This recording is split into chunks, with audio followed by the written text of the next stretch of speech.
Hello students, I'm Dr. Maryam Sabreen, Assistant Professor, Department of Economics, Patna Women's College. Today, we are going to discuss multicollinearity and the causes of multicollinearity. What is multicollinearity? Multicollinearity is basically a problem that we face in estimating a model. How do we face this problem of multicollinearity? Multicollinearity basically depicts the multiple relationship between the explanatory variables when we estimate a model. So, when do we face this problem? We face this problem when one of the assumptions of classical linear regression model gets violated. And what is that assumption? That assumption is that the explanatory variables should not be related to each other. That means there should not be any correlation among the explanatory variables. For example, if we estimate a model where my consumption expenditure is a dependent variable and I have income and wealth as an explanatory variable, for a given sample, there exists a relationship between income and wealth. Then we say that we face the problem of multicollinearity. What are the causes of this problem? Why do we face this problem of multicollinearity? So there are several problems of this why do we face this problem of multicollinearity? The first being the faulty data collection method. When there is a fault, there is a problem in our data collection technique, then we face this problem of multicollinearity. Second is that the explanatory variables share a common time trend, like the GDP, money supply, and the prices.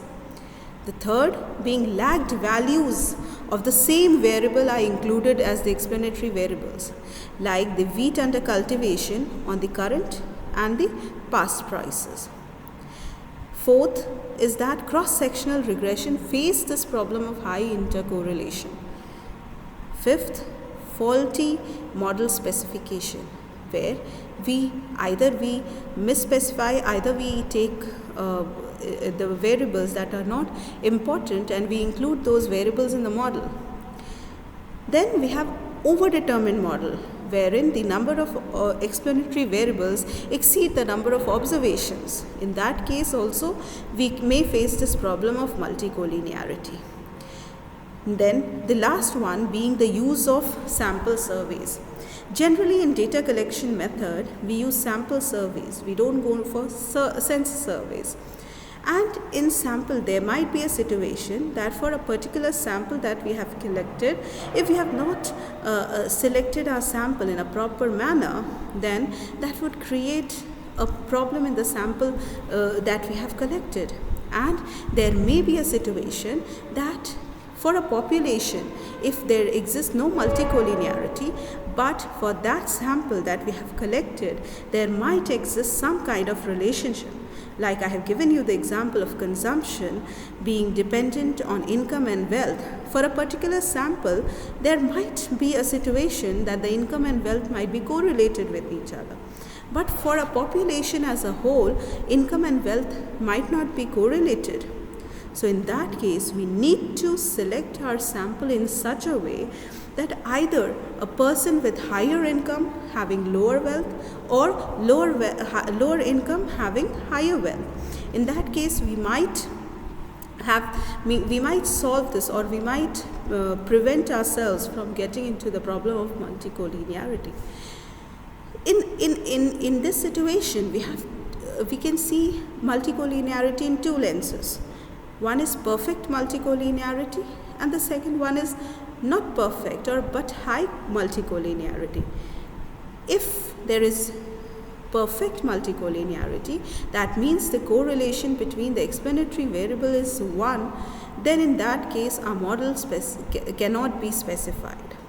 In case of near perfect or a high multicollinearity, in that case what happens, that model can be specified. There will be no problem in estimating the model, but the problem we get is that we get a highly inflated variance. We'll not be able to get a very precise result The problem of obtaining unreliable or imprecise estimates would occur. In that case, how can we detect the multicollinearity? How can we detect that our model or our estimation has the problem of multicollinearity? The first and the most simple method is of correlation analysis. In correlation analysis, we estimate the pairwise correlation between the explanatory variables and check for correlation among the variables. Second one is VIF method. VIF is basically the variance inflating factor. If my VIF is equal to 1, we say there is no multicollinearity. If my VIF is greater than 1, then there is presence of multicollinearity. And if my VIF is greater than or equal to 10, in that case we have high multicollinearity. The other method is that if our model that we have estimated, then individually the t statistics are insignificant, but the r square that we are getting is very high. In that case also we can say that our model faces this problem of multicollinearity. Thank you.